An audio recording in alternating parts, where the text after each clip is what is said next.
हाँ बच्चों, आज हम कक्षा 8 में सामाजिक विज्ञान विषय के अंतर्गत भूगोल विषय में पाठ 4 भारत शक्ति के साधन, इस पाठ में हम आपको बताएंगे। तो इस पाठ में हम आपको बताने जा रहे हैं कि शक्ति के साधन क्या हैं और इनका हम कैसे उपयोग कर सकते हैं। इस प्रकार बच्चों आपको ये समझना है, ध्यानपूर्वक सुनना है, क्योंकि इसमें जो हम आपको बताएंगे तो शक्ति के साधन, हमें शक्ति कैसे प्राप्त होती है इस बारे में बताएंगे।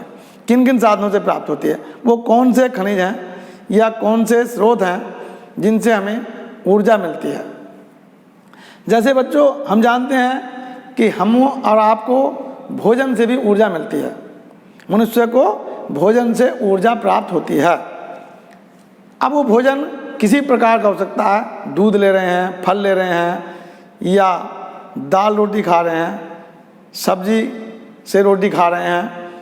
ये चीज़ें भी हमें ऊर्जा प्रदान करती हैं, हमारे अंदर एक नई स्फूर्ति आ जाती है। तो ठीक इसी प्रकार से ये जो पाठ का नाम है भारत शक्ति के साधन। तो शक्ति के साधन, जिस प्रकार से हमें ऊर्जा प्राप्त होती है भोजन से, तो ठीक इसी प्रकार से परिवहन के साधनों के लिए या कृषि के कार्य करने के लिए जो यंत्र होते हैं उनके लिए, या अनेक प्रकार के कारखानों को चलाने के लिए जो हमें ऊर्जा प्राप्त होती है वह कहाँ से आती है, तो इसके बारे में हम पढ़ेंगे। तो परिवहन के साधनों के लिए, कृषि के कार्यों के लिए, या उद्योग धंधों को चलाने के लिए, कारखानों को चलाने के लिए, इन सब के लिए जो ऊर्जा के स्रोत हैं वो हम आपको बताने जा रहे हैं। ये ब्लैक बोर्ड पर जो हमने लिखा है कि शक्ति के साधन है, इनको 2 वर्गों में बांटा गया है। क्या वर्गों में बांटा गया? 2 वर्गों में। पहला वर्ग है परंपरागत ऊर्जा के साधन। अब परंपरागत ऊर्जा के साधन, दूसरा है गैर परंपरागत ऊर्जा के साधन। परंपरागत ऊर्जा के साधनों में सबसे पहले हम चलते हैं कोयला। कोयला, पेट्रोलियम यानी खनिज तेल, और तीसरा आपके सामने लिखा प्राकृतिक गैस। कोयला हमें कहाँ से प्राप्त होता है और कोयले से हम कैसे कैसे ऊर्जा प्राप्त कर लेते हैं। कोयला पृथ्वी के अंदर से खोदा जाता है। प्राचीन समय में, नहीं करोड़ों वर्ष पहले जब प्रलय हुई तो बहुत सारे पेड़ पौधे, जीव जंतु जमीन में उथल पुथल होने के कारण वो जमीन के अंदर दब गए और उनसे जीवाश्म के रूप में हमें कोयला और खनिज तेल प्राप्त हुआ। यानी पेड़ पौधे दब गए, बड़े बड़े मोटे लक्कड़, उनसे कोयला बन गया। जीव जंतु जो दबे, उनसे खनिज तेल बन गया, और यह हमें जमीन के अंदर से खोदे जाने वाला पदार्थ प्राप्त हो गया। तो कोयला हमारे कैसे ऊर्जा देता है और ये कहाँ कहाँ पाया जाता है, इसका क्या उपयोग है। कोयला हमारे भारत देश में सबसे अधिक, ये देख रहे हैं आप, भारत का मानचित्र है, इसमें झारखंड, छत्तीसगढ़, उड़ीसा और पश्चिमी बंगाल तथा मध्य प्रदेश और महाराष्ट्र के कुछ भागों में, केरल और तमिलनाडु, और इधर देख रहे हैं आप असम, मेघालय और अरुणाचल प्रदेश, इनमें कोयले के भंडार पाए जाते हैं।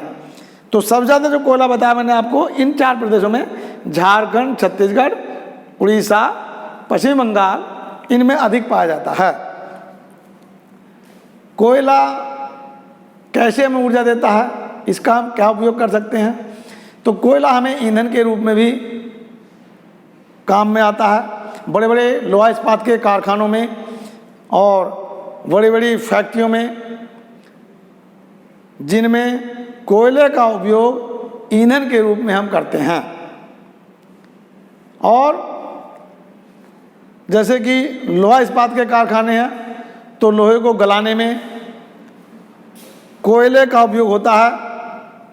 कोयले को बड़े ताप दे करके और गर्म किया जाता है। जब खूब तेज ऊंचा ताप हो जाता है तो उससे लोहा भी तरल पदार्थ बन जाता है, भट्टियों में चलता है और उससे सांचों में जाता है, बाद में जम जाता है। जिस प्रकार से सांचा जब बनाना होता है वो वैसे ही सांचे में ढल जाता है। तो कोयले का उपयोग हमने बताया आपको, भट्टियों में हो गया, बड़ी बड़ी फैक्ट्रियों में हो गया, लोहा इस्पात कारखानों में हो गया।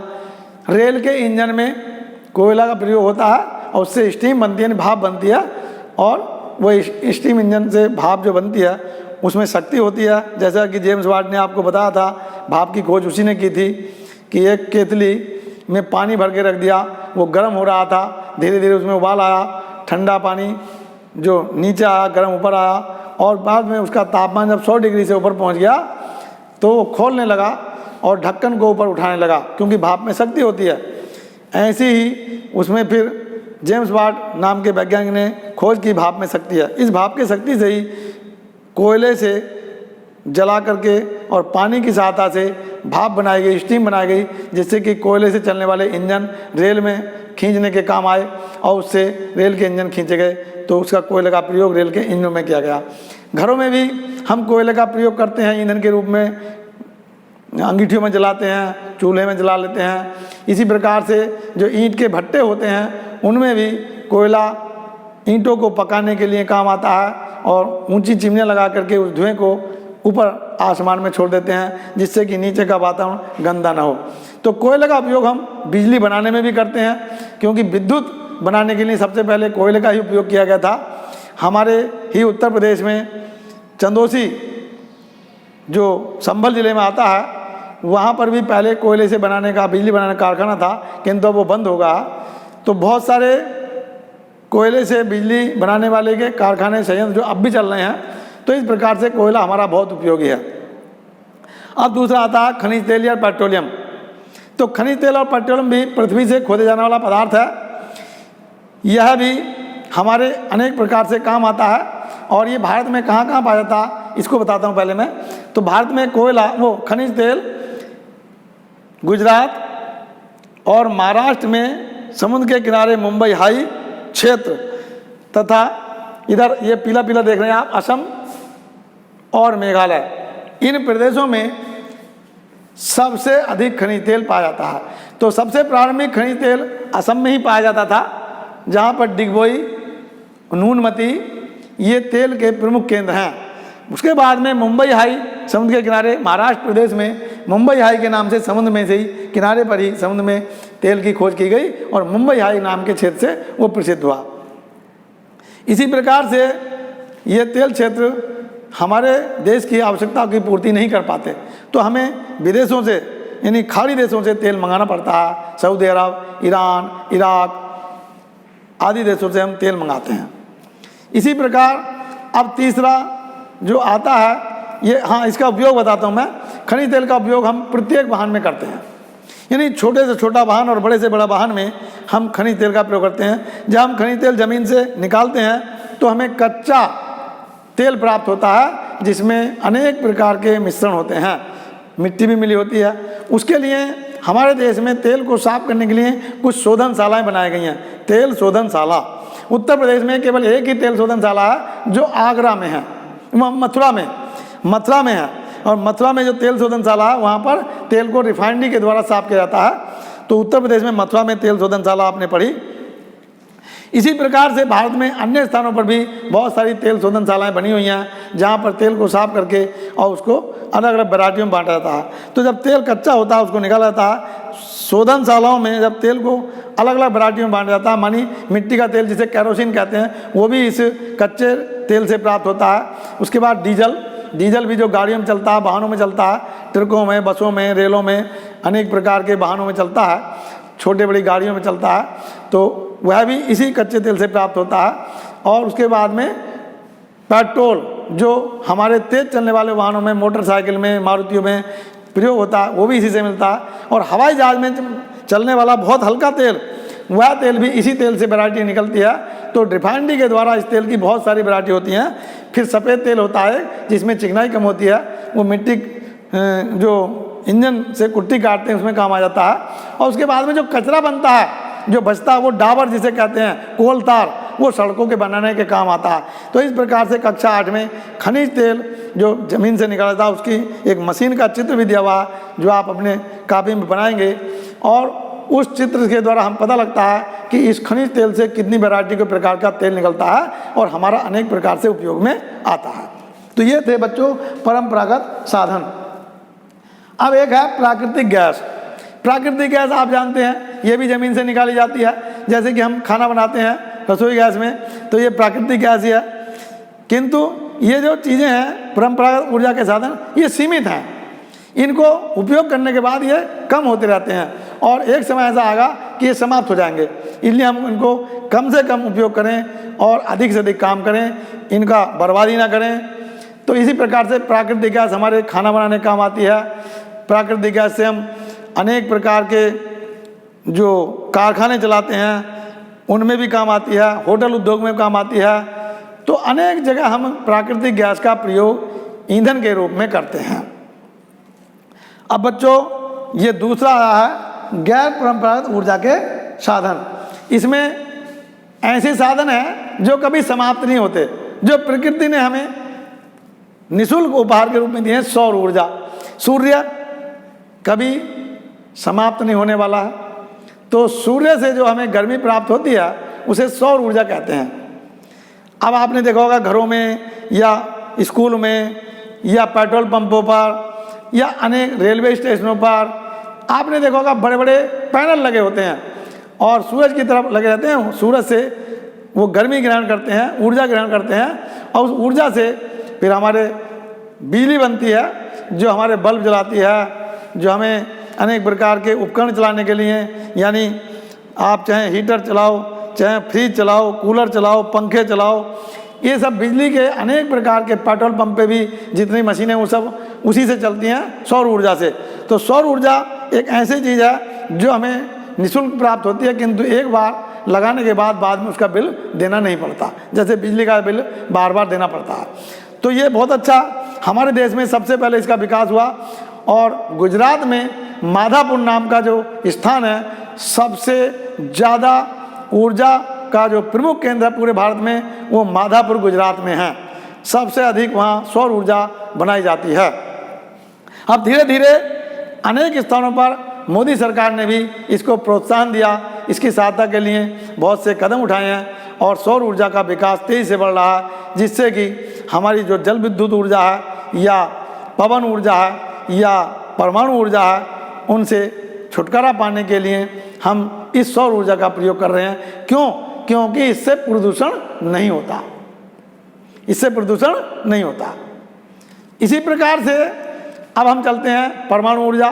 तो परमाणु ऊर्जा के लिए थोरियम, यूरेनियम, ये जो खनिज हैं, इनसे हम परमाणु ऊर्जा बनाते हैं। परमाणु ऊर्जा के भी भारत में अनेक केंद्र हैं। बताता हूँ मैं आपको। हमारे उत्तर प्रदेश में ये बुलंदशहर जिला है, संभल से आगे पड़ता है, और बुलंदशहर जिले में नरोरा कलकत्ती नरोरा के नाम से प्रसिद्ध है। उस नरोरा में यहाँ परमाणु विद्युत का एक प्रमुख केंद्र है जो बुलंदशहर जिले में पड़ता है। दूसरा राजस्थान में रावत भाटा, ये प्रमुख केंद्र है परमाणु का। और सबसे पहला जो केंद्र था वो महाराष्ट्र में तारापुर है, जो परमाणु ऊर्जा का सबसे पहला केंद्र था, तारापुर महाराष्ट्र। इसी प्रकार से तमिलनाडु में है कलपक्कम नाम का, यहाँ तमिलनाडु में भी परमाणु केंद्र है। ये 4 प्रमुख केंद्र मैंने आपको बताया। इनसे अलग भी और केंद्र हैं जो इस भारत में पाए जाते हैं। मैंने आपको 4 मुख्य केंद्र बताए जहाँ पर परमाणु ऊर्जा बनाई जाती है। तो उत्तर प्रदेश में पहला एक ही केंद्र है अभी तक, जो नरोरा में है। इसी प्रकार से अब हम आगे चलते हैं पवन ऊर्जा। तो पवन ऊर्जा क्या है? यानी समुद्र के किनारे जहाँ तेज हवाएं चलती हैं, वहाँ पर हवा से चलने वाली पंचक्कियों के द्वारा पवन ऊर्जा विकसित की जाती है। और उस पवन ऊर्जा से भी हम बहुत सारे कार्य करते हैं। तो इसी प्रकार से पवन भी हमें प्रकृति से द्वारा निःशुल्क प्राप्त हुई है। उसमें भी कोई लेना देना नहीं है, बस मशीनें लगानी है और उसको इकट्ठा करके उससे हम ऊर्जा लेते हैं और अपने कार्य में लगाते हैं। अनेक प्रकार के कारखाने, अनेक प्रकार की चक्कियाँ, अनेक प्रकार की मशीनें पवन ऊर्जा से भी चलाई जाती हैं। तो ठीक इसी प्रकार से बाद में आती है एक, ये है ज्वारीय ऊर्जा। ज्वारीय ऊर्जा समुद्र में पाए जाने वाले ज्वार भाटा जब आता है, लहरें आती हैं, ऊंची ऊंची तरंगें आती हैं, उस ज्वार से भी हम, एक ऐसी तकनीक आ गई है कि उस ज्वार से भी हम ऊर्जा प्राप्त कर सकते हैं।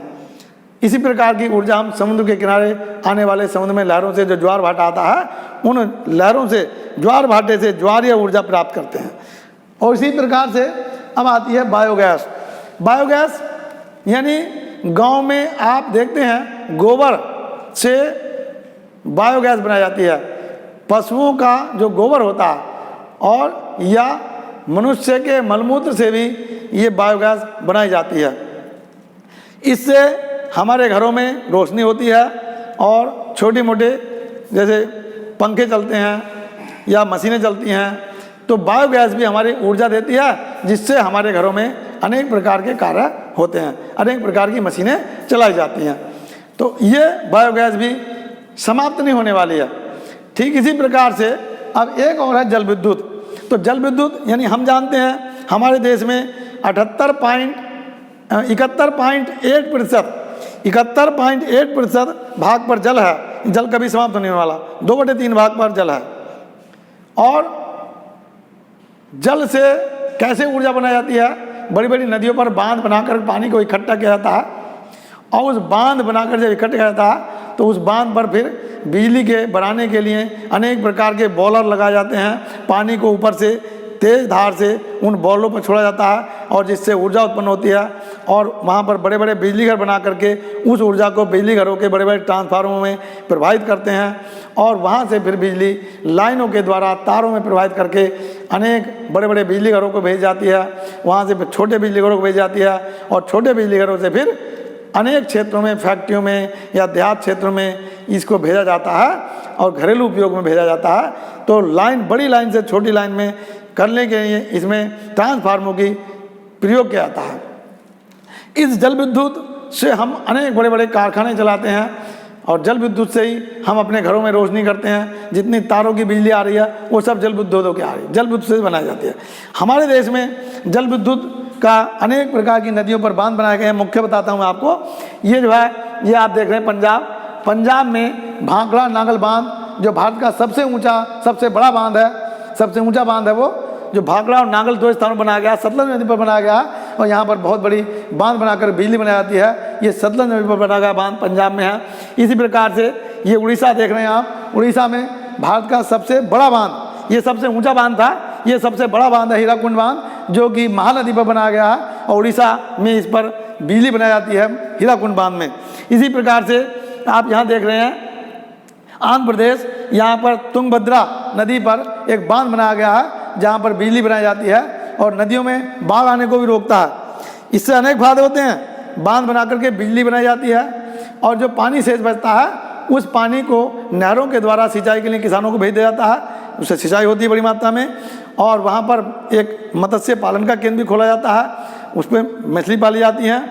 और बाढ़, नदियों में जो बाढ़ आती है, जब पानी वहाँ रोक लेते हैं, उसमें बैराज में आप लोहे के फाटक लगा देते हैं। जैसा कि आप कभी हरिद्वार जाएं तो देख सकते हैं, गंगा में फाटक लगे हुए हैं और उनमें पानी रोक लेते हैं।